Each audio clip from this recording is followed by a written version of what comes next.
Last week's oval round gave David Holland a win that boosted him far up the points order. But Tutulio's podium means he still has a decent championship lead over Holland. Heading back to a road course today, the regular hot shoes are expected to be back up at the front. Let's see if that expectation is met as we get ready to watch round 3 of the PRL Indy Pro 2000 series. And you'll see it all live here on the Global Sim Racing channel. Hi, I'm Joe Peak, and with me in the booth is DJ Clark. Behind the scenes is our director, Sean Crackers Ambrose, and he's using cameras provided by Dougie Beard. The Nürburgring's GP course is often overshadowed by the Nordschleife right next door, but it carries a surprising amount of challenges on its own. Let's find out more with our track guide. Welcome to the Nürburgring. Often overshadowed by its older, bigger brother, the Nordschleife, the Grand Prix course has actually accrued quite a bit of history itself. This modern circuit was built in the early 80s as a replacement for the lesser-known Southern Loop. And while it was updated and extended in 2002, it stayed roughly 3 miles in length throughout its history. However, the addition of the Mercedes Arena brought about a total of 6 different layouts to choose from, with the longest including 16 turns. Though not as fearsome as the Ring, it's technically challenging and carries its own fair share of elevation change. Plus, the types of corners come in a wide variety, ranging from the heavy braking into the sharp hairpin of the first turn, to the swift Schumacher S, which is still not quite flat out in a lot of modern cars. Passing can sometimes come at a premium, and drivers are often forced to get creative if they find themselves stuck behind a competitor. But the difficulty that elicits mistakes means that patience can pay off with those who stay diligent. While Formula One raced here on and off for a few decades, it now mainly hosts GT and touring car racing, along with some lower-tier open-wheel series. In the end, race fans certainly shouldn't overlook the importance of this German circuit. While it may not carry the fame of its counterpart, it holds up well and helps keep this worldwide phenomenon relevant to modern racing.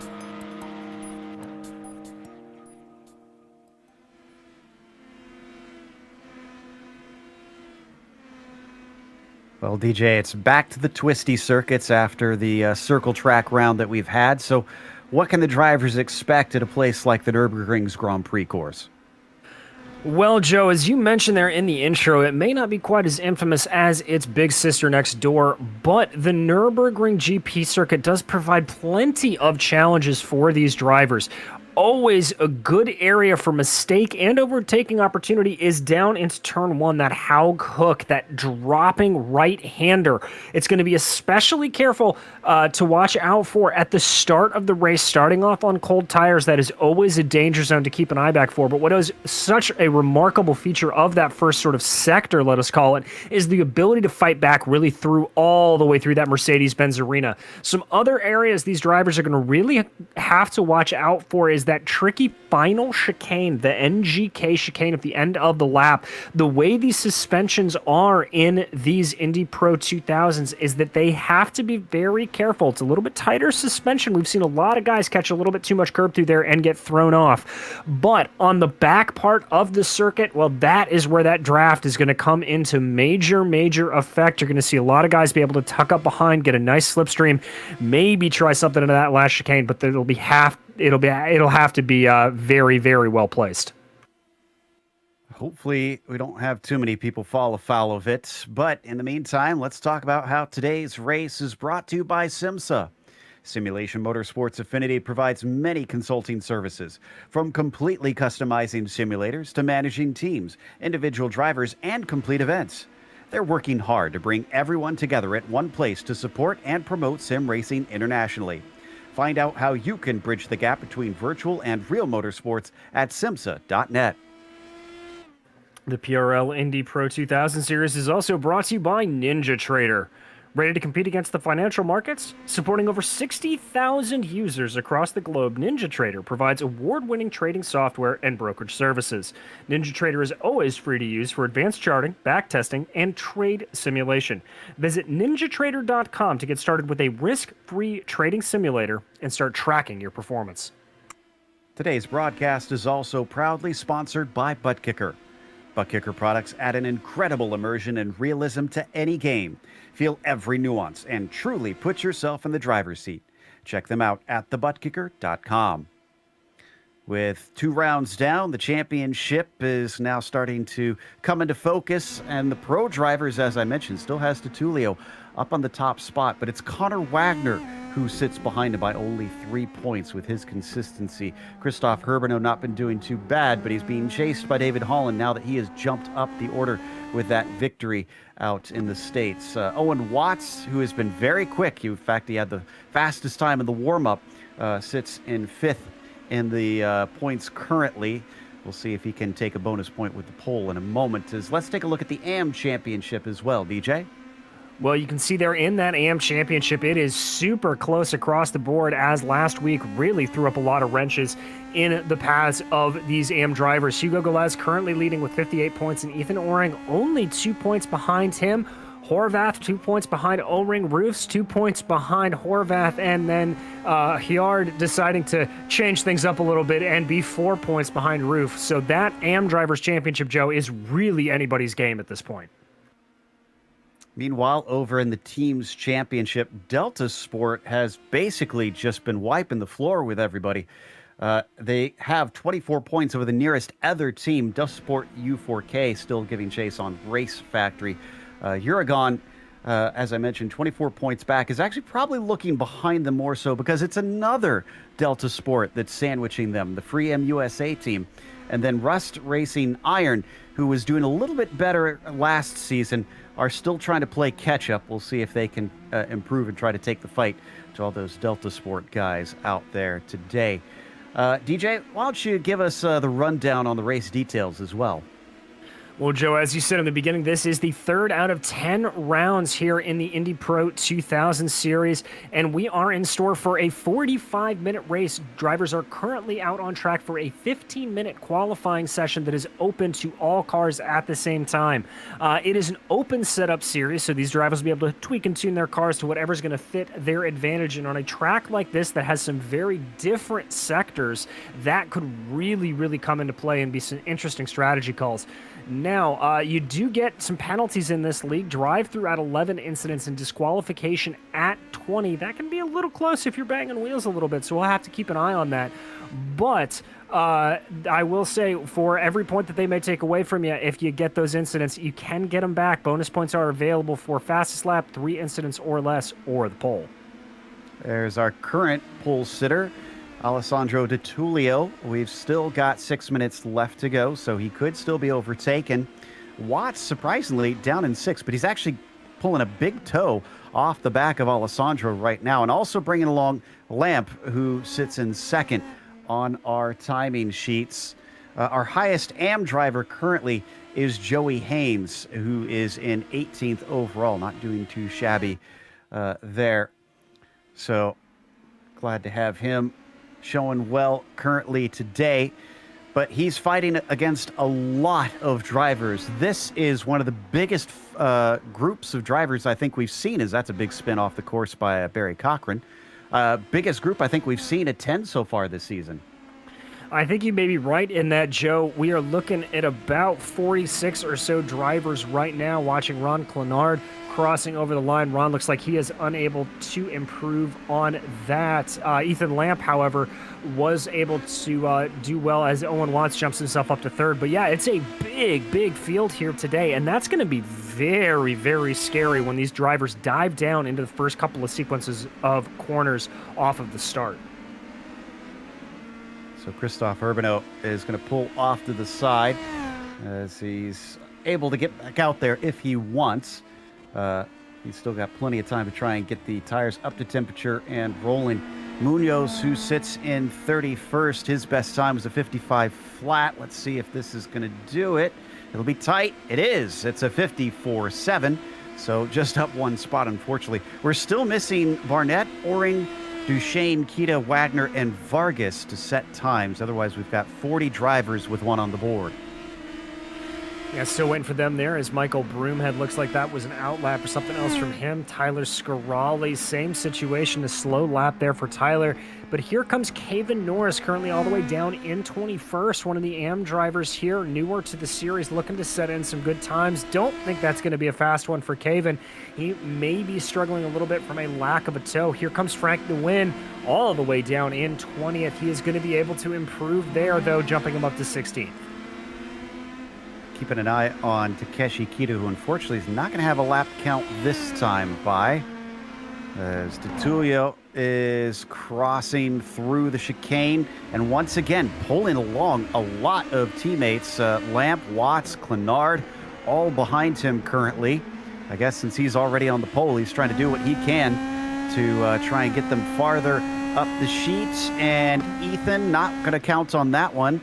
Owen Watts does, but he doesn't improve.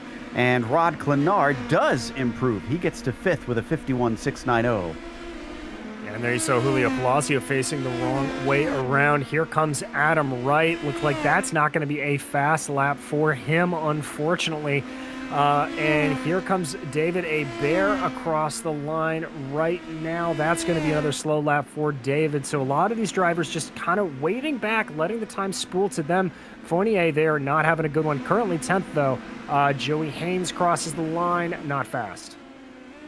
Verity, who at one point was fighting for a championship, is now sitting in 15th.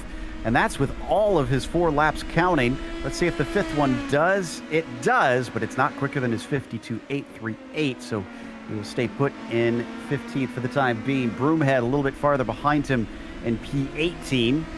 He crosses, and it's going to be a 54.0, so that's not going to be any faster for him either. Looks like behind him, Nick Horvath, who grabs a toe, manages to get himself into 35th that time through. Doherty, unfortunately, that lap's not going to count for him, so 39th will have to stay. Looks like Nicholas Collender will be able to improve, jumping himself up 4 positions there. Frank Nguyen now going to cross the line. That's a slow lap for Frank. Hugo Galaz not able to improve there as well. Joe, it's really looking like that these drivers on the first lap or so, it's a little bit tricky to get the tires up to temperature. Only about 75, 76 degrees out on track right now, but that number is coming up. There you see Titulio coming into the pits. Yeah, practicing that pit entry and calling it a day for his qualifying. He seems to feel confident over plenty of his rivals. J.R. Williams down in 13th with a 52.6, becomes a 52.5, so up 1 spot to 12th with that one. Next up is David Holland on the outside of the 3rd row, but he's not going to improve. He'll have enough time to do 1 more lap around. Wagner doesn't go any faster. Clenard doesn't, and neither does Oring. Looks like Dave Menino here not going to improve as well, so he's going to have time to spool it up again. Here comes David Hebert all the way back in 42nd right now.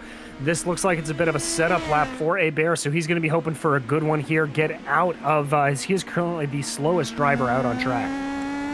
Verity once again off of Coca-Cola and across the line. Another slow lap for him, unfortunately. Just a minute left to go. He'll have to send this one last flyer around and hope that that is quick enough. Broomhead and Haynes are next. Haynes running 17th and currently still our fastest AM on the field. Let's see what this one holds in store. Not a counted lap, unfortunately.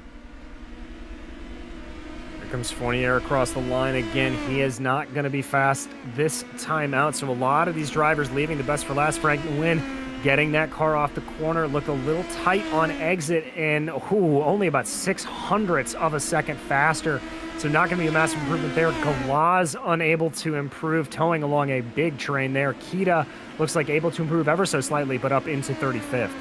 Interesting thing about Nguyen is he did actually get 2 spots with that tiny little improvement, so it was good that he kept at it. As the checkered flag now comes out, so everybody is finishing up their laps. Holland is going to be the first one across in that number 18. He sticks with it, doesn't think that it's going to be too bad. As he crosses the line, that 51.724 becomes a 51.2, half a second improvement, and he takes the pole. David Holland putting in a mega lap there. Connor Wagner not really anticipating him to get off. David Menino looking like that's not going to be a good one for him. Here comes Barry Cochran all the way down in 40th place right now, coming out of that final corner. I think this is going to be an improvement. It is a second improvement for Barry, but that only bumps him up to 36th. Richards doesn't go faster. Up next is David Hebert, who we've been watching at the tail of the field. He also doesn't find any time.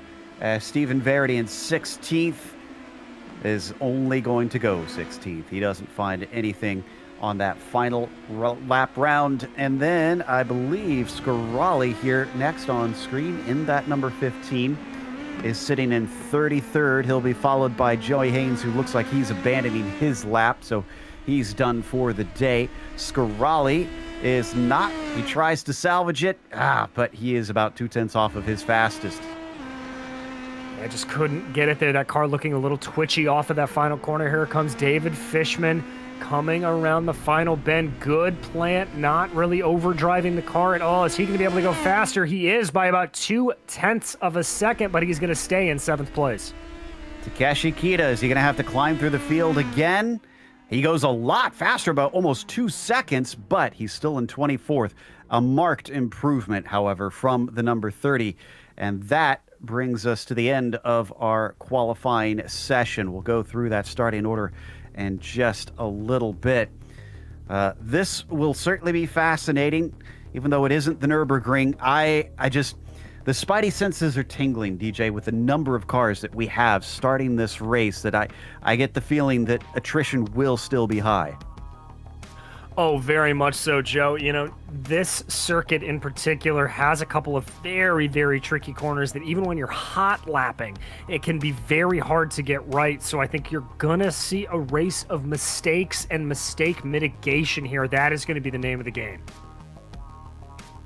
Well, at least they've got decent temperatures for it. We mentioned a little bit earlier about 77 Fahrenheit on the track right now, so the drivers don't have to be too concerned about slipping and sliding around. Maybe getting the tires up to temperature more so, and getting everything ready to attack and charge hard as the session now ticks over.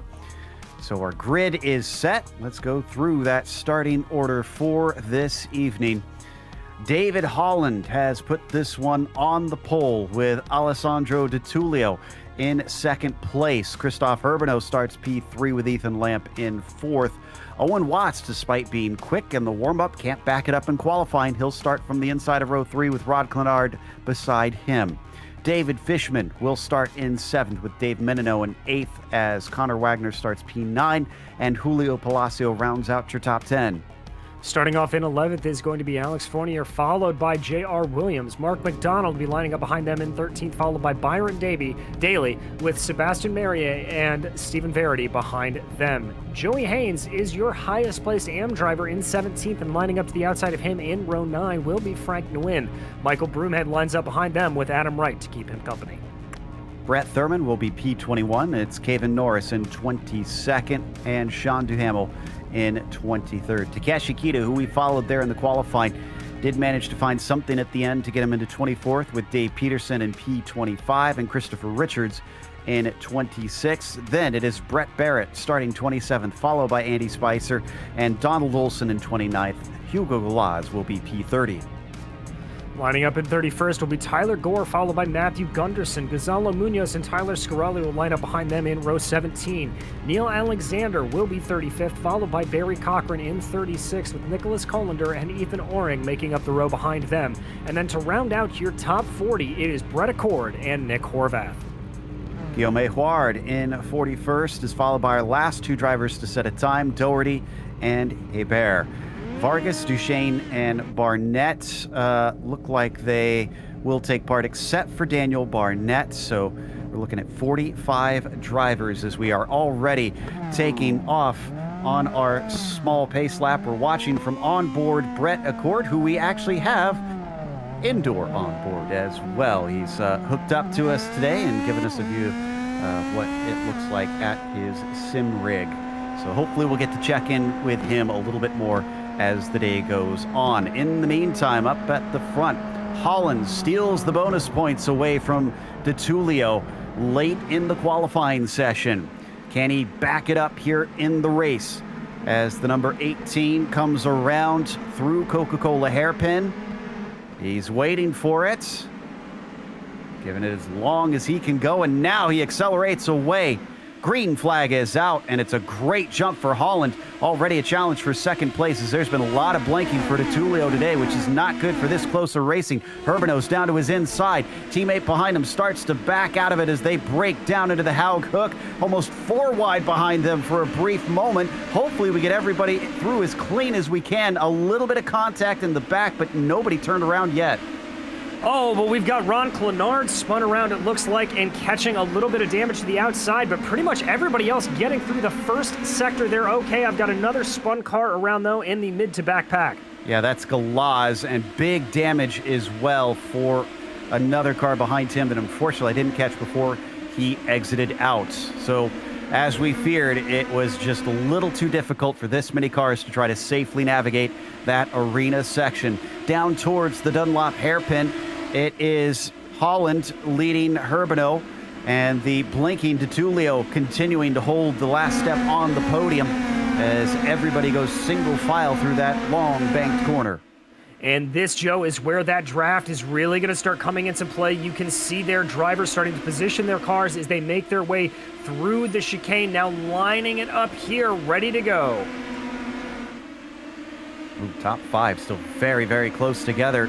They'll get a little bit of slipstream on the run up to the final chicane. Could this offer an opportunity to pass for someone who is hungry? It's looking like DeTulio might have something for Herbino. In fact, Christoph tries to defend. So does our leader, Holland, who holds the inside down into the chicane. Nobody manages to get side by side. They stay single file. Same thing behind them pretty much all through the field so far as they now weave their way around the final corner and complete lap 1. Well, and Joe, that's not too terribly surprising. There's really only one good racing line through that NGK chicane, but look behind there. You can see 4th and 5th, that battle really starting to shape up. J.R. Williams setting the fastest lap of the race. They now get down into that heavy braking right-hander. Oh, a little bit of there for Herbino. And Watts manages to get by Lamp, so that gives him 4th place in that exchange. Otherwise, the top 5 haven't moved around a whole lot there. They're starting to separate a little bit from 6 Dave Menino. It's about a second gap to him currently. It is indeed, and DeTulio just proving as the meat in a Delta Sport sandwich there. All of those drivers looking very, very strong, but DeTulio holding his own. They make their way there down through the lower parts of the track, diving down the hill into the hairpin here. This can sometimes be a good overtaking opportunity, but nobody looking to go for it yet. Bad news for fans of Brett Accord. He unfortunately had to come in and take repairs. I think he's doing that right now. He had a little bit of contact on that first lap as we watch them weave through. The Schumacher S's are leaders, chasing David Holland, who are on board with. That's Herbino that we can see just behind him, and not by a lot. I don't think he's got a good enough run here, but he's going to get at least a bit of a tow. I don't think he does either, Joe, but I've got to say the front end of Herbino's car looks very, very aggressive. You saw the amount he was able to poke his nose to the inside. It is very, very sharp, that part of the car. Ooh, big bobble there from both Holland and Herbino. Thankfully, he caught it. Both of them able to continue on. Tries the inside line down through Coca-Cola, but it doesn't offer anything. Behind them, very tight between DeTulio and Watts. Watts last time through got Lamp into the Haug hook. Can he get a second one as he pops to the inside? Hopefully he's given plenty of space with that connection that we're seeing from DeTulio, and he's got it. 2 positions and 2 laps from the 14 car. It looks like that is Owen Watts' preferred area to overtake. And a little bit back in the field, it looks like Dave Menino was able to pull the save move on David Fishman. But this battle, there you see it. Ooh, Fishman getting dangerously close up behind the back there of the number 3, but Menino holding on. Yeah, had to play defense into the first corner. Not only is he dropping off, but he's experiencing pressure from behind. The 455 follows him out of Valvoline, and the plunge down a quite large hill here to the very lowest part of the track into the Dunlop hairpin, but he's certainly not looking close enough this time by. No, I don't think he has it there, but as we focus back, you can see the leaders going back by your screen. Really two distinct trains developing here as we keep an eye out front. That's Holland taking a little bit of a different line. I think Herbino just trying to get into his teammate's head there, running a little bit more narrow. Yeah, I don't think we pointed out yet, this is a whole lot of Delta Sport guys that are all, I don't know if we can call it fighting amongst each other. Obviously, they are trading positions, but I have to imagine there is at least some communication about how hard they are allowed to fight this early in the race. Is near contact between Herbino and Watts breaking down for the chicane. Joe, I'm going to be amazed if that wasn't actually contact. It was very, very tight between the two. And I have to say, jumping back here, this is J.R. Williams. Yeah, he unfortunately cut the chicane, so he's going to take a big penalty from that one. And a lot of drivers were able to go by as he served that slowdown penalty. Oh, he was put a little bit offline. There was someone trying to pass on him, and he tried to play it safe, and instead he paid the price. Yeah, and that can happen. And Joe, back at the front, unless I'm crazy, that is the 92 of Christoph Herbino trying to make a move on David Holland around the outside, but that's going to lose him out to Owen Watts, and the switchback's going to give the position back to Herbino, but they're still side by side. Oh, nearly off into the grass for Owen Watts. Does he dare try and sneak it up the inside of Ford? No. He's going to back out of it, but that erupted very quickly amongst them. I thought that they would be playing a little bit more safe, but clearly, with the gap that this quintet has pulled on the rest of the field, they don't feel shy about trying to fight hard.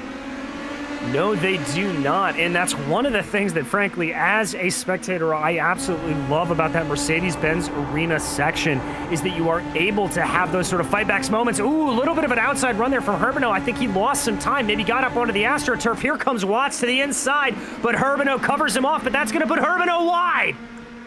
He's still keeping the battle going. He tries to switch back, and it gives him a good run, but he's not going to be able to get much slipstream. In fact, he backs out slightly. Ducks back in behind the 14, seeing the 92 rather, seeing if he could maybe pull up alongside him, but it's not meant to be. All this happening in front of our points leader, Alessandro Di Tullio, who is kind of just sitting and watching. He's not fighting back to try and get the spots away from them. I wonder if he's thinking long-term here and considering the fuel he's saving as everybody in front pushes hard. He very well could be, and Joe, I will have to say that little squabble between Herbino and Watts has allowed for David Holland to pull out about a 0.5 of a second gap, so harming him a little bit. Now they dive back down into the arena section here. Let's see if anybody gets as scrappy as they were last time through. Saw a little battle behind him. I think that was Menino and Fishman who still went in favor of the 3 car. Menino retains 6th place. Very similar situation as side by side between McDonald and Byron Daly. Daly's doing fantastic here today. The 06 is, almost getting into the side of the 216. And once again, nearly banging wheels. He's got the inside down into Ford, but he's not brave enough, and Mark McDonald retains P9.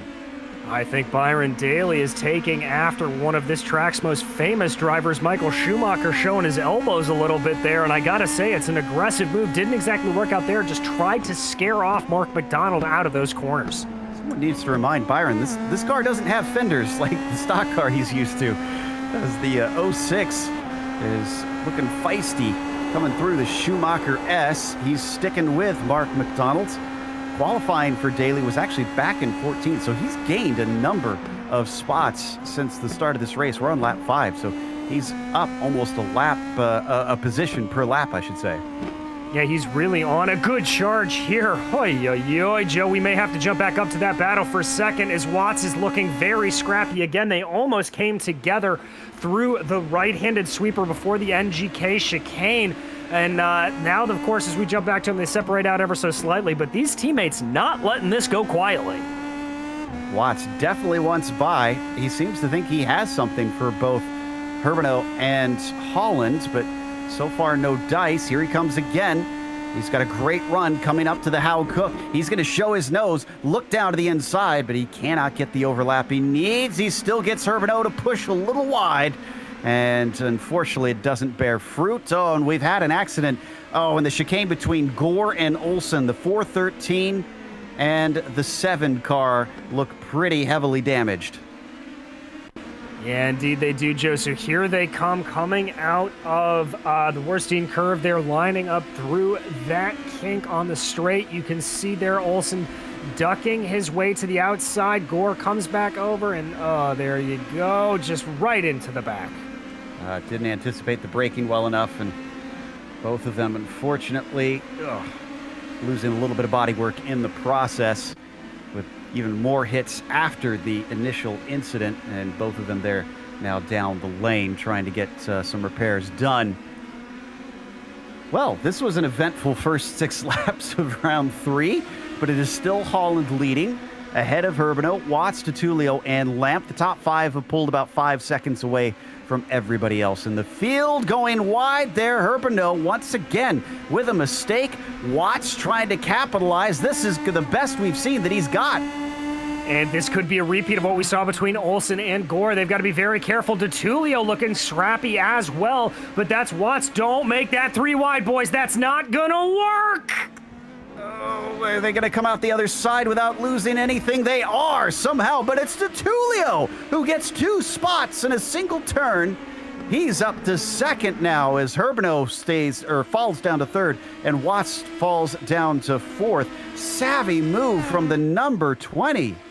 Absolutely brilliant, Joe, and for the life of me, I have no idea how he did that. That was incredible, but it looks like Herbino is not going to let him go quietly. Dives down to the inside through the Haug hook. Did he carry a little bit too much momentum? No, he is able to hold the line. Watts trying to get a fight back on DeTulio now. It was too good to be true. So 1 spot out of all that for Alessandro DeTulio. Still, hats off to the number 20 car for what was a brilliant move there. He's still got more race to go to try and settle this one out. They are absolutely pushing both Watts and Lamp on the edge of control there out of the Mercedes arena. They certainly are. And Joe, to your point about Herbino running wide there, that's coming through the Michelin curve. And I've seen him do that 3 or 4 laps in a row, but we're going to jump back here. Mark McDonald in a good battle. That fight we saw earlier, Byron Daly not letting this one go quietly. He's looking close. How feisty is he feeling as they come down to Dunlop? He takes a little peek, but not a serious one. He'll get back in line, try to chase him out of the hairpin, and then come back on it once again through the Schumacher S. As they pick up speed, 130 miles an hour as they exit out of there. Sometimes can see passes into this corner, this left-hander, but not this time between the pair of them. Maybe gonna get something if he can get the exit he needs up towards the final chicane. Let's watch. Looks a little far back as they exit the corner, but you never know. He may be able to pull into a super, super late move here. Doesn't look like it. I think McDonald's got this for the time being. Down through that last chicane. Both of them look nice and tidy out of there. As all this has been going on and all the back and forth battling we've seen with the top group, Holland has pulled away by about 2.5 seconds. And actually, let's go back to that battle for second, because it is on once again. And DeTulio is attacking on Herbino as they come into the Mercedes arena. Looks like Herbino is going to retain the spot. Watts had to defend on Ethan Lamp. Oh, Lamp breaking deep into the corner. Thankfully doesn't run into the gearbox of his teammate. I thought for sure they were all going to just run into the back of each other there. A little bit of a wiggle coming out of the corner there for DeTulio, but doesn't cost him too much. Now, what's going to be very interesting is Tyler Gore, after that incident, he came through the pits. He's only about 2.5 seconds up the road from these guys, so lap traffic about to play into this battle. So hopefully they're able to get by him at a decent part of the track. There's not too many super long straights out here, but if he's heads up, he should be able to let them through without much hassle. DeTulio under threat in the meantime. Look at how close behind him Owen Watts is once again. He wants this position, staying defensive, but leaving just enough of a door open that Watts can now get to the inside, sends it in deep, and he is going to get third. Oh, you had just talked about it there, Joe, about making that pass through the corner. And now DeTulio's got to watch out of his rearview mirror. Ethan Lamp has a very good run here, so he may not be out of the woods yet. There we go. Great heads up from Tyler Gore. Lets all 4 of them by as we ride on board with Ethan Lamp now. Still running in the 5th position and getting quite a show. Yeah, certainly is. And there you can see him trying to gain up on the back. You see him sawing a little bit at that steering wheel. Just a little bit of a correction coming out of the corner, but didn't cost him too much. Now, we've seen DeTulio make some late braking maneuvers going down into the Haug hook. He thinks about it on Watts, but thinks better of it. All 3 stay line astern. Wonder if this is where they start to cool out a little bit and try and rifle some laps off. They are within the pit window. For what it's worth, it's about a third of the way through this thing. Still with a fair bit to go. Coming out of the Mercedes arena once again. They continue to stretch away from, well, now Fishman. It was Menino behind them, but David Fishman is into 6th and about 5.5 seconds back. That group has not split apart in the same way that the top 5 haven't split apart. Menino chasing, Palacio, McDonald's, and Daly. I think they're starting to pull along J.R. Williams a little bit. Now, he's somewhat out of position, so this is going to get interesting if he starts attacking that group of 5. Most certainly is. You can see there the gap up the road for JR is about 1.1 seconds, so he's got some work to do. Awesome onboard camera there. You can see just how precise he was coming down through the Dunlop chicane. Just a hard bite to the right and then immediately pulling the steering wheel back to center. Very precise motions from the steering wheel. Really great display of style there for J.R. Williams. The pace comparatively to those in front of him is actually somewhat close. He was about a 10th faster, so it's not big margins between them, but it's enough that JR, if he keeps it up, will be able to chip away. Now let's watch that battle for second yet again, because even though Holland has left them behind, this is where a lot of the action has erupted for this quartet. Not sure that this one's gonna see the same sort of melee erupt down into the first corner. Still taking a little look there. Owen Watts and deep into the corner, outbraking himself. Alessandro DeTulio almost finds himself overtaken by Lamp, but he can't finish the job. Yeah, I think that was a situation of DeTulio thinking that Watts was going to stick on a little bit of a different line there. And seeing him come back, ooh, big tail slide there from DeTulio. That checks up Ethan Lamp. That cost him a couple of seconds up the road to Owen Watts, but I think Lamp's going to have an opportunity to attack here. I don't think so. Down into Ford, just not much braking into that corner. So down through Valvoline. He is much closer at least. Maybe he can set himself up farther along in the lap as we watch over his shoulder. As all this has been going on, Joey Haynes has been doing a fantastic job today. He's still our AM leader and well ahead, what looks like maybe about 20 seconds ahead of Dave Peterson or somewhere thereabouts. Yeah, that's about right, Joe. Just really doing a good job of keeping everything calm and collected and pretty much running a race to himself here at this point. That is a little bit of lap traffic behind him, but Haynes has got about 2.5 seconds up the road to Frank DeWin in 15th and about 3 seconds up from Brett Thurman in 17th. So Haynes just doing a good job of running his own race. Well, that's what he's got to do. Pride of finishing as high as possible for the AM driver still there, even though he just needs to try and beat all of his fellow competitors in his class. I like that paint scheme on him as well. Beautiful blue on that Indy Pro machine. Of our drivers that started this race, our hard chargers includes, honestly, Nick Horvath, who is up from 40th to 24th. And that is with qualifying. This is a legitimate charge through the field. Yeah, it really is. Nick is just on an absolute flyer up all of those positions. Really doing a good job here to get where he is. And he's got a bit of a gap of around 6 or 7 seconds up the road to Christopher Richards, but good stuff for him. Battle between Fishman and Menino has come alive once again. And it's like now Julio Palacios trying to get involved in it as he overtakes Menino, tries to go around the outside of Ford. It doesn't work out, though. He stays defensive down into Valvoline. Is that going to compromise his exit? Oh, he goes wide, but it looks good. Let's get a replay. This all started into the first corner, and these guys have suddenly decided that now is the time to fight. Look at this. 3 wide for a brief moment. Oh, just very, very heads-up driving, trying to take the attack there. You see Palacio going for that move around the outside, it not really working out and just having to dive back in. Oh, that is all about opportunistic driving, Joe. It's what I talked about at the beginning. It's about mistake mitigation here today. You see a driver ahead of you make a mistake, and you know it's your time to pounce. Well, the time right now is getting close to the halfway mark in this race. As we see this group fighting for 6, head towards... Ooh, wow, that was a very late move back there. That was, I think that was McDonald who suddenly just juked to the side.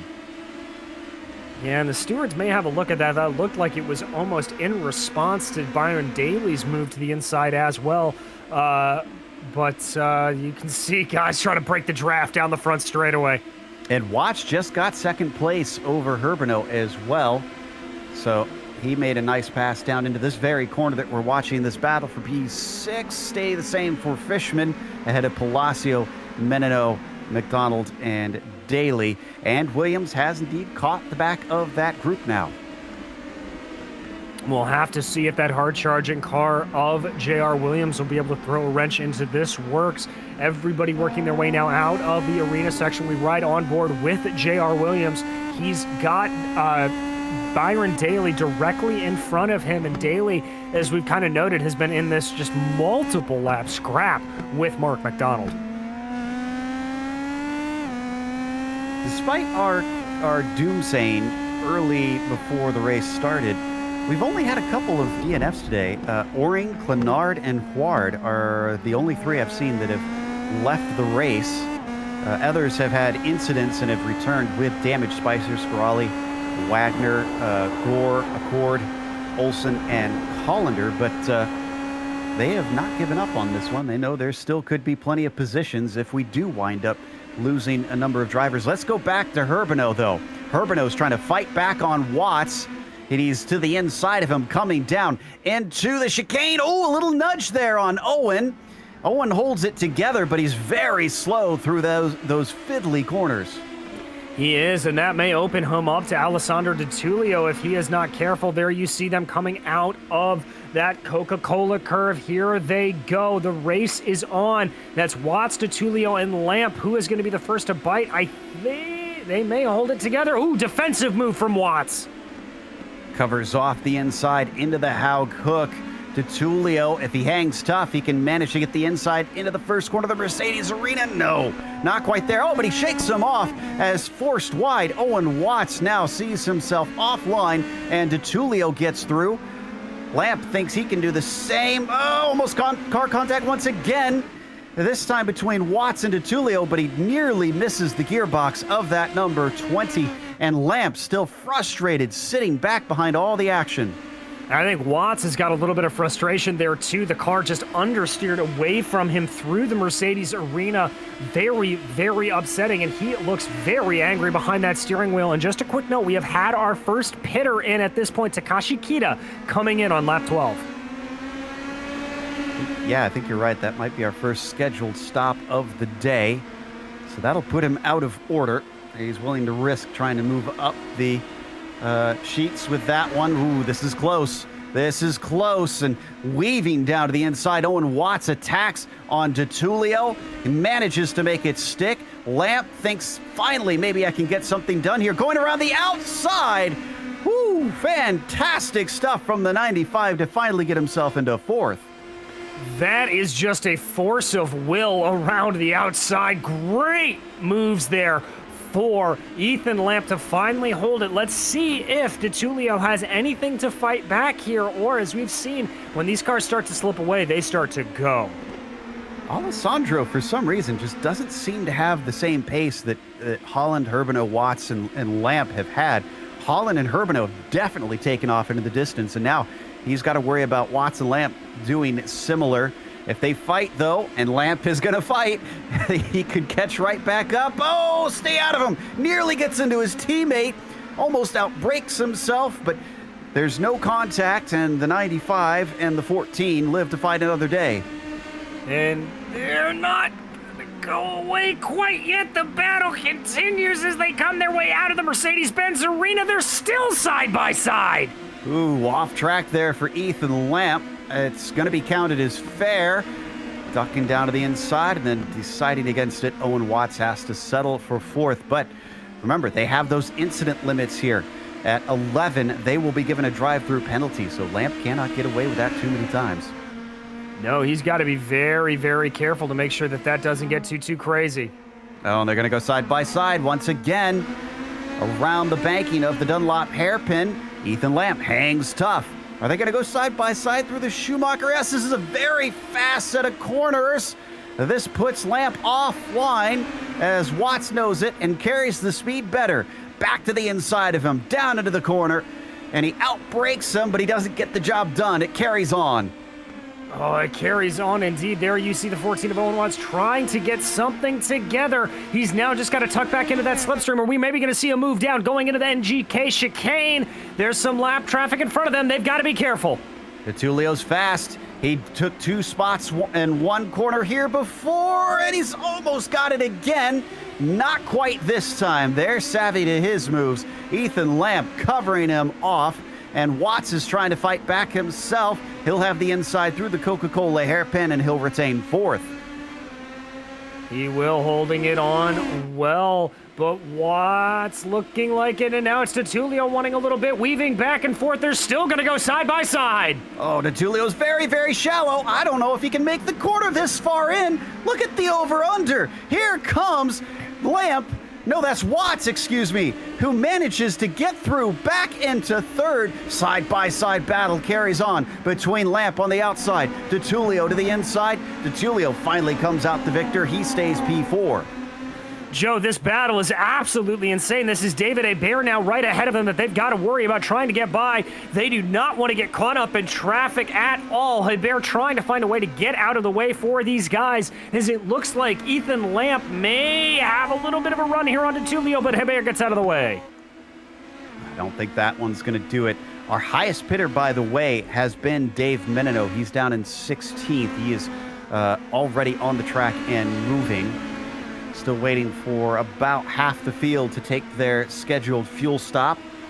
There's 17 minutes left to go. We're getting close to the 2/3 mark. We should see many drivers, once we hit that 2/3 mark, start to trickle in. We should indeed, but I think these 3 drivers are going to be hoping to dive in all together, not wanting to lose any time whatsoever. It continues to seesaw back and forth. Now it's Olsen and Colander directly ahead of them. 2 more cars a lap down. And that is for position, so they might not be paying close attention here. Oh, just like that, as into the back of him. Unfortunately, Owen Watts making some contact. His front wing could have been damaged by that. This is a good time, says Lamp, to try and take his pit stop. As down to the inside, Tulio sees that pass attempt not work. He gets another bit of the slipstream, and look at how slow Watts is in a straight line. I wonder if he damaged that wing enough that he has now lost some top-end speed. Yeah, Joe, I'm taking a look at it here. It does look like he definitely has at least cosmetic damage to that front wing, and normally what we see in the iRacing simulator is that if there is enough to be a cosmetic damage, there is enough to actually affect the handling of the car. Now, the good news here for Owen Watts is that if he comes into the pit stop and does that, these cars are modeled after cars that do have quick change wings, so that's not going to lose him too much time, but he will lose out to the battle that is currently going on around him. And our leaders also pitted. Holland was in and Herbino was in. We're waiting on Tulio, Watts, Verity, and that's pretty much it. Yeah, it really is. And now the real question here is going to be if Tulio is able to pull out enough of an advantage here over Ethan Lamp to get comfortably into that 3rd place position. Holland, though, looking like he's got things under control and very likely to get a 2nd win in a row. Urbano's been trying to chase him down. He's 6.5 seconds back, though, for the time being. A little love for Christoph, who has jumped over from last season, running in the LMP2s and the sports car series Tuesday nights here to the open wheelers, and showing that those skills absolutely translate. They most certainly do. He is doing a very, very good job here. As you remember, he was involved in that very chaotic battle that we kept our eye on, and now he is able to pull away from that. And I can report right now that it looks like DeTulio and Watts are both coming into the pits. Daly's in and Verity is in. That is everybody who needs to take a stop is in. So Holland comes around, and not expecting DeTulio to be able to jump him, of course.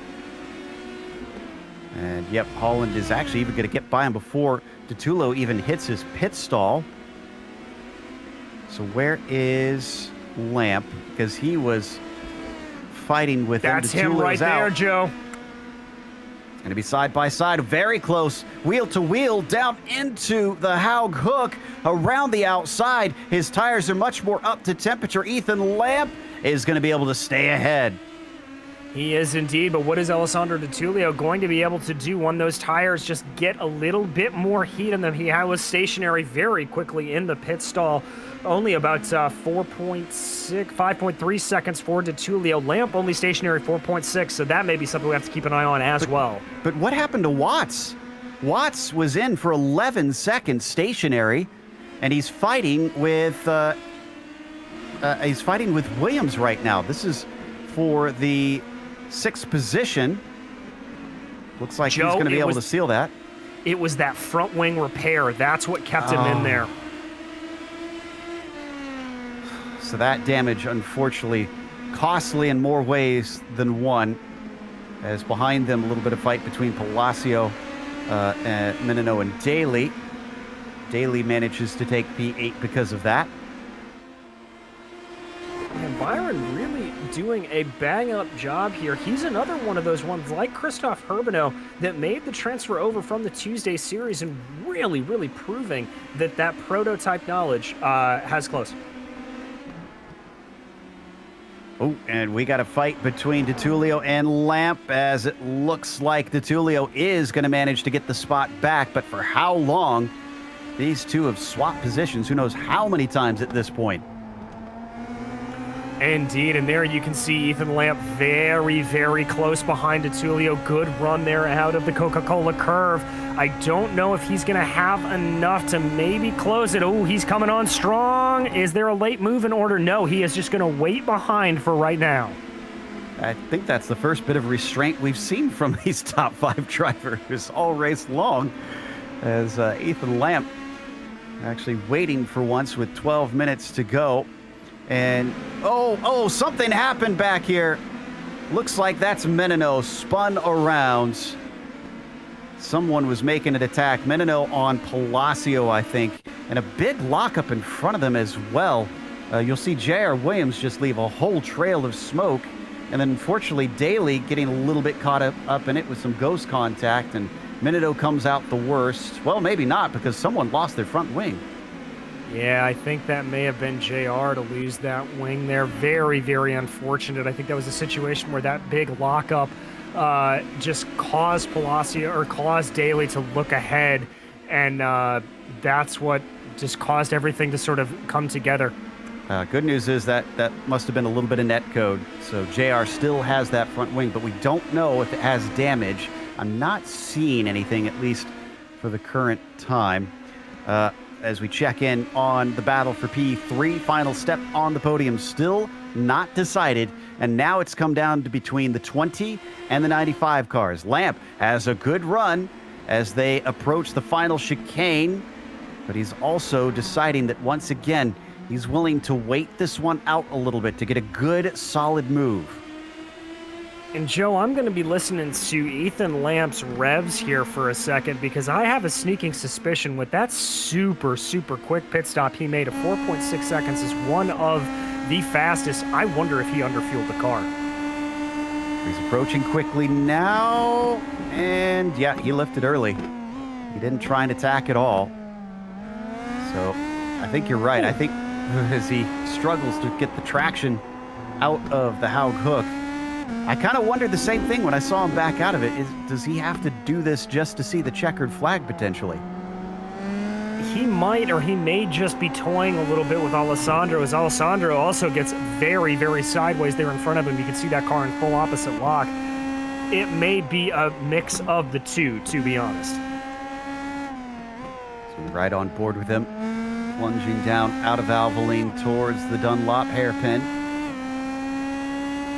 He's staying within attacking range. Now, we had a driver with a camera on today, and unfortunately, he had an incident early on. Let's see what he's done since then to try and make up for it. This is Brett Accord. He's a lap down, sadly, but he's up to 33rd. Considering he started 39th, he's still a net gain today. And that is the sign of a true racer there, Joe. Somebody you get involved in those accidents, and you just want to get back on track and see what you can pick up. So massive kudos there to Brett, continuing to go along and running a very, very consistent race from that accident on. Ooh, we got to go back to Lamp. He's once again all over the back of DeTulio. This is for second place. And once again, he doesn't go for it, even though he definitely had a great chance this time and would have been fully alongside him. So I definitely think that he's putting something in reserve to make sure that he's got enough to attack at the end. I think he is too, and I don't think it's a worry about tires, Joe, because he is just absolutely lighting up the tires coming out of the corners, trying to get everything together. He may also be looking up the road ever so slightly. Barry Cochran, Tyler Scarali, they just came out of the pits in front of him, so that may present an opportunity here for the number 95 driver to potentially get by DeTulio if it presents itself. Absolutely.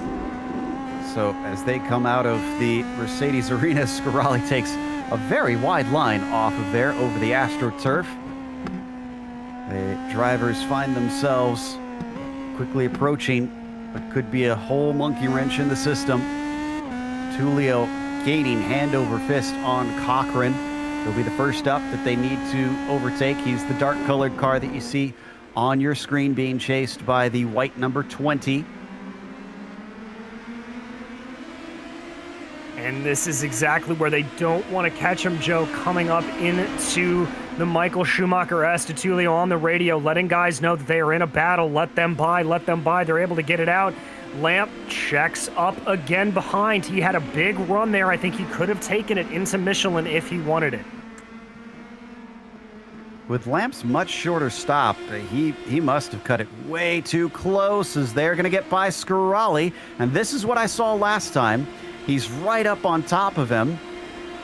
And see, he's not even showing his nose to the inside. He clearly, this is absolutely where he wants to be right now. Yeah, I was riding on board there with him, Joe, and I could hear the throttle just lifting off right at the edge of the limit, holding a good amount of revs, but not necessarily getting over the line. So I definitely think this is an eco run here at this point. It's unfortunate we won't be able to see a full-on attack. And once again, not now. As close as he got for 20. 6 minutes left to go now. And the battle behind him has... and Lamp is now attacking just as we step away. And finally goes to try and get around the outside of Alessandro DeTulio. Doesn't quite work through the Mercedes arena, unfortunately.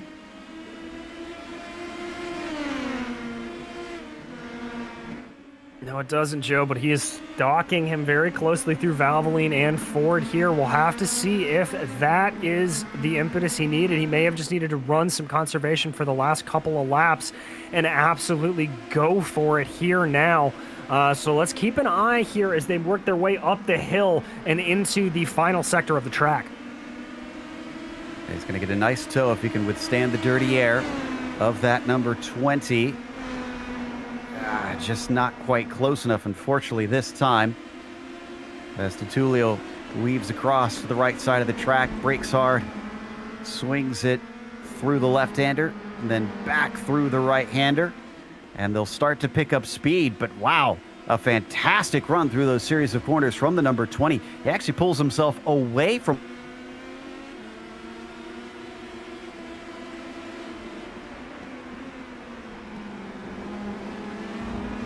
pulls himself away from Lamp there. As you can see, DeTulio really getting a good run away. It honestly just looked like that DeTulio, or rather that Lamp, just kind of had a wobble coming through the corner. We've seen him sliding a whole heck of a lot, and this may be coming up to the edge of his tire limit.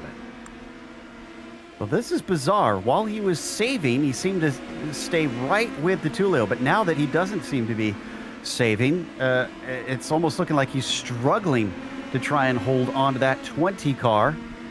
With almost 2 minutes a lap, I think they're down to 3 to go here. They're getting close to it. It looks like he's able to stick up nice and close behind through the low-speed corners, but once they get onto the throttle out of the corner, I think Lamp is just very concerned about losing the rear end of that car, and you just see him start to lose ground. So we check in with 9th place. This is Fournier, who we haven't been able to give any love yet today. Being chased by Merrier and Wagner. Of course, Wagner is a lap down, but he's with his teammate, so he could help him out here. And this is where that teammate communication is going to come into play. As you can see, they make their way down the hill, seeing what they can do. Nobody looking like they're going to be too aggressive here at this point, though. Not for the time being. They're just wanting to wait until the end, make sure that they can solidify these positions. Now, keeping half an eye on Lamp because he's regained some of that time. And actually, yeah, he's got a great opportunity because they're coming up to the chicane. This is the first time we've seen him be this close since he started attacking, and this time he does attack. Breaks hard into the corner. Can he make it through? He slides it into the first apex, somehow gets the grip coming off of it as DeTulio spins up his tires, and he's going to have to fall back to 4th, but he's still got chances to attack and take it back. Indeed, Joe. Both of those cars doing their best rally cross impressions. They're coming through the NGK chicane, but now it is down to DeTulio. Probably here about 2 laps to go. DeTulio looks aggressive there, decides not to do it, just trying to psych Lamp out, but Lamp having none of it.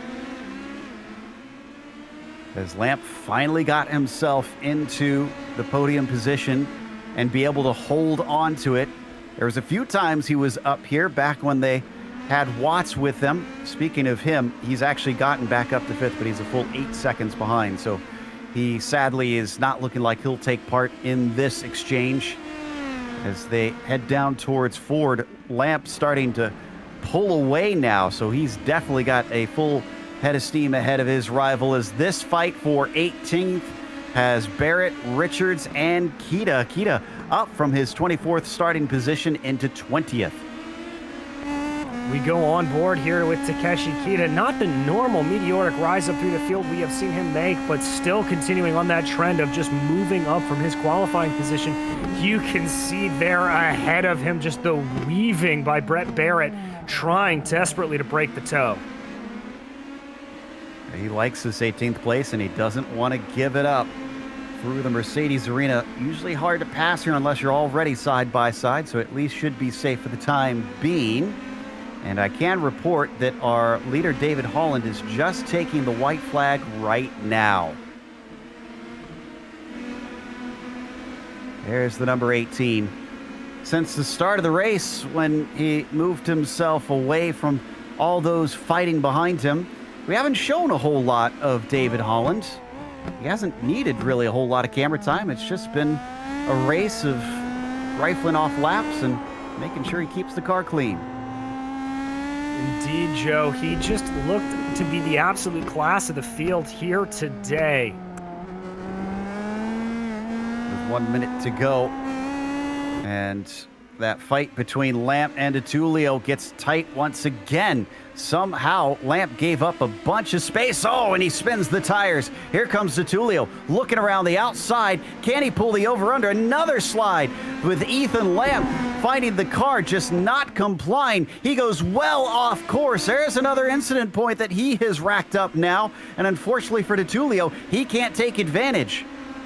Can't take advantage quite yet, but both of those tires just absolutely bare. I think at this point, drivers sliding their way through the corners. Absolutely. Here comes DeTulio going down into the Dunlop chicane. He jigs to the inside. Is he going to try and move? Oh, locks up the right inside. He's got him on the ropes, but now he's going to actually knock him down. Can he manage to get back onto the podium today? He's got half a lap to do it as they fly back uphill towards the first part of the course once again from on board. Oh, he thought about it, but he decided he doesn't want it here. Maybe going to try it into the chicane, which we'll have to go to soon because Holland is now coming through Coca-Cola. He won out at Iowa. He did not get a good finish at Monza, but he is carrying momentum on his side as he wins here in Germany. And there you can see Urbano crossing the line as well. Well-deserved second place, but Joe, I've got to say that DeTulio got Lamp. He got him into the chicane, and he's going to be ahead of him out of the corner. Third place for Alessandro. What a run. Another podium for him. Let's take a look at that pass because that was magnificent. They have a little bit of fun post-race there. We'll head to that overtake. Just set him up with a fantastic tow, put him offline, and then swapped around. Oh my goodness. Joe, put that up on a blackboard and teach it to the kids because that is exactly how you do an over-under maneuver. Alessandro DeTulio with the move of the race. Fantastic. As the rest of the field comes to the line, we are going to go to a quick break here on the Global Sim Racing channel. We'll have the unofficial results as well as driver interviews here in a moment, so don't go away.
Welcome back to the Nürburgring. It has been an incredible race on this Grand Prix course. I think we saw some of the best fighting we've seen this year so far from the PRL Indy Pro 2000 series, but David Holland takes his second win out of 3 races. It seems that Alessandro DeTulio has got someone to look out for here because he got beat as Urbano finished in second and DeTulio is third for the second week in a row, but he gets valuable points there with his third podium out of 3 races. Ethan Lamp, who was fighting with DeTulio for that third spot, has to settle for P4. Owen Watts, with some damage to his wing, falls back to 5th, even though he was one of the quickest in the group there for a while. Sixth for Mark McDonald with Byron Daly, climbing from 14th to 7th. I wish we would have gotten to cover that more, but there was so much action up at the front with our leaders. J.R. Williams finished P8 and Alex Fournier in 9th. Sebastian Merriere was P10. Coming home in 11th was Julio Palacio, followed by Frank Nguyen and Brett Thurman behind them. Joey Haynes with an impressive 14th to be your top-placed AM driver, following ahead of Adam Wright in 15th. Dave Peterson, your second-placed AM driver in 16th, with Takeshi Kita and Stephen Verity behind them. And rounding out your AM podium, it was Brett Barrett in 19th, with Caven Norris coming home in 20th. 21st went to Christopher Richards, and Nick Horvath wound up climbing from 40th to 22nd. A pat on the back for that 382. Hugo Galaz was 23rd and Matthew Gunderson 24th. Then it's Neil Alexander in P25 and Lucio Vargas in 26th, last on the lead lap. Broomhead was 27th, Gonzalo Munoz 28th, and Duchesne was 29th, with Nick Colander finishing 30th. In 31st was Donald Olson, followed by our onboard driver, Brett Accord, in 32nd.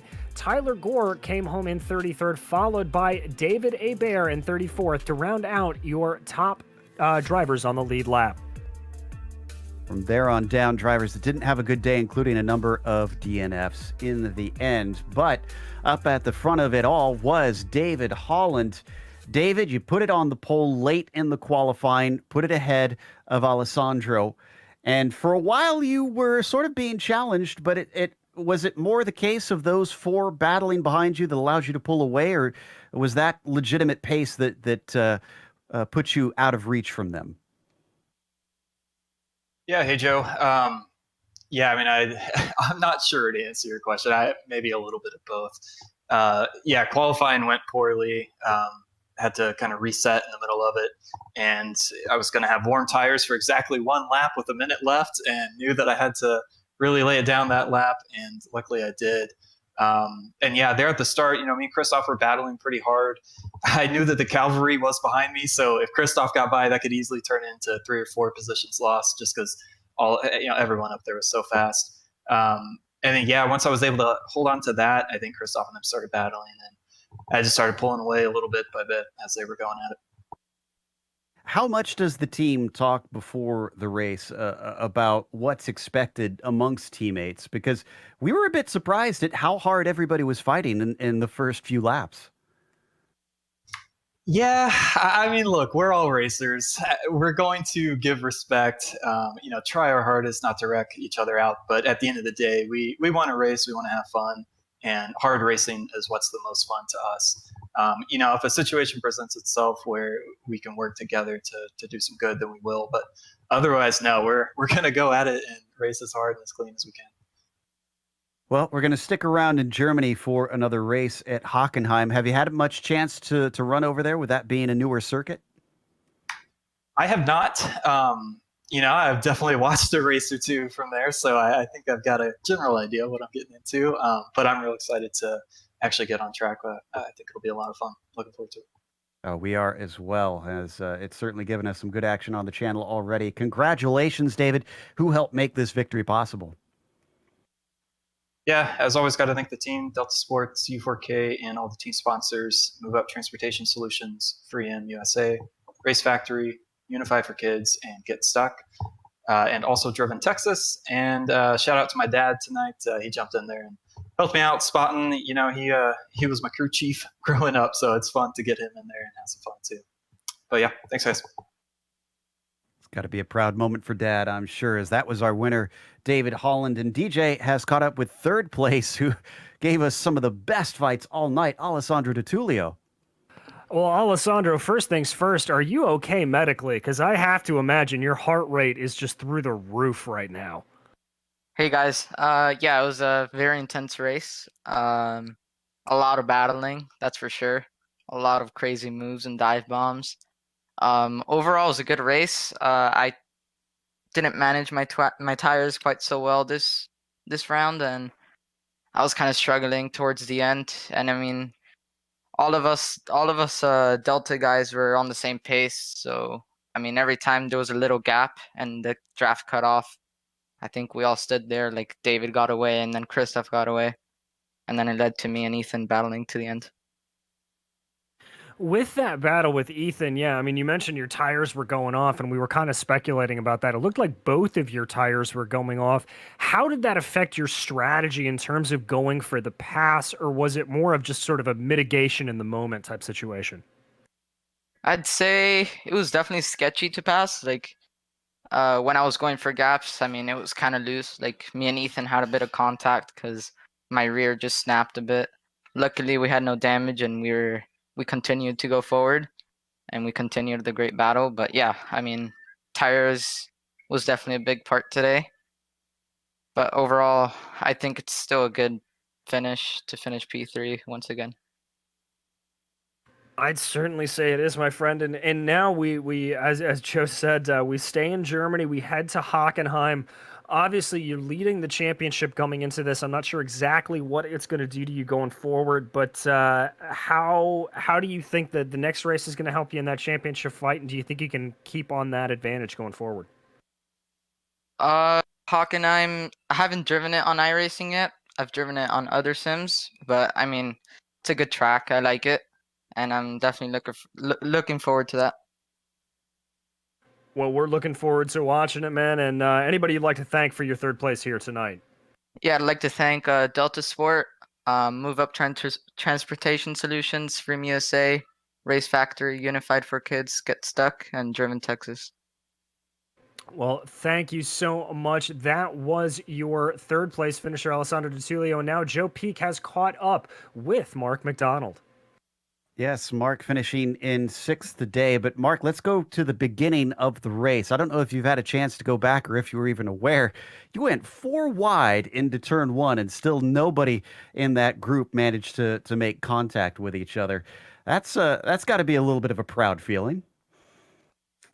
Hey, Joe. First and foremost, I want to say shout out to Greg Seitz, our team leader. He's been kind of missing in action here with some family things going on, so he's in all of our thoughts and prayers with everything going on, and we're thinking about him in each round. That start was a little bit nuts because there was some confusion right in front of me, and then yeah, we kind of went 4 wide, and I was trying my hardest to crash into everybody, but just everyone moved out of the way. So that was nice. I really appreciated it, and actually Verde was on my outside, and he gave kind of plenty of space. So especially in that first corner, it's about the outside not cutting down on everybody, which was really helpful. But it was pretty good racing between everyone into that start, except for kind of that miscommunication right at the onset. You just about running into everybody, but with 45 cars out on the track, did you feel any nerves at the start of the race or in the race in general? Just with that number of cars starting to race, surely it's got to weigh on your mind about maybe I just need to survive this thing. Yeah, that's exactly our mentality going into basically all of these races. Hopefully the field stays at this full strength throughout the season. Because there's always going to be a bunch of attrition. In particular, I think it was Feischman. I think not 100% sure, but when we were in a line of kind of 6th through 12th or whatever, somebody just kind of went off right at the Michael Schumacher S, and I swear the guy behind him had one of those red turtle shells coming out the front of his car, because it was just like a rocket ship right off. I'm not sure what happened, maybe a hardware failure or something. But yeah, it's really just about attrition. And if you look at the results, a bunch of people from outside the top 10 finished in the top 10 because people had issues and fell out. So it's really about survival. Well, considering, excuse me, the finish at Iowa was 13th. That's your only outlier of these first 3 rounds. Without any more oval races in the remainder of the season, do you think you can keep racking up top 5s and top 10s? Yeah, I'm feeling pretty good for the rest of the season. We need to regroup around kind of the upcoming track schedule. I know Hockenheim is next, and I'm excited about staying in Deutschland, especially Mr. Kranefuss, who will help us with the language and the bratwurst and the beer selection. He's on that, so he's going to be able to help us out to prepare for the races. It's always important to have the right beer next to you, the right bratwurst, everything with a mustard. It's really nice. But hopefully when we get back onto the kind of regular schedule and we're not off of the official schedule, we'll have a little bit more dialed in sets. It's been tough keeping the team focused on this track when everyone wants to run the Nordschleife, which would be awesome for the could be mass chaos. So I respect the decisions that they're making to come to the GP track.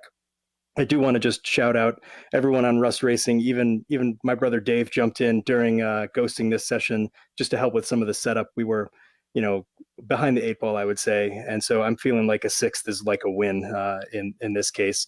And hopefully we'll regroup and be a little bit back on the pointy end come the next race. Take it to those Delta Sport guys. Yeah, someone certainly needs to challenge him. Again, congratulations on that 6, and make sure and send some of that bratwurst and beer up to the booth next race before we go live. Yeah, for sure. Yeah, sehr gut. Dankeschön. Well, tschüss to Mark as he takes off, and we are going to say goodbye to everybody here in just a moment. But before we go, we want to thank our sponsors, as a big thank you goes to SimMSA.net for being a longtime sponsor in this series. Check them out if you want to get involved in the world of sim racing, as well as NinjaTrader, who can be found at simply NinjaTrader.com. And of course, Butt Kicker products can be found at thebuttkicker.com if you want to find some cool stuff for your sim rig. Thanks to the companies that provide the software and hardware for our broadcast listed here on your screen. And additional thanks to June Lalonde, who provides our wonderful music. See the screen for how to get a hold of more of her great work. Thanks to the team today, DJ, Sean, and Dougie. If you'd like to find out more about GSRC, including upcoming races, you can find it at globalsimracingchannel.com, or you can check out our social media through the outlets listed at the bottom of the screen. If you'd like to support us, check out our merchandise store at gsrc.storeenvy.com. Link is in the description below, but don't forget to subscribe to our YouTube channel as well so you don't miss a moment here on GSRC. As we mentioned, we're heading off to Hockenheim Thursday, April 15th at 9 p.m. Eastern, but we also have upcoming races for other series listed on the screen, so check those out and mark them down on your calendar. But until next time, race clean, race hard. We'll see you on the track.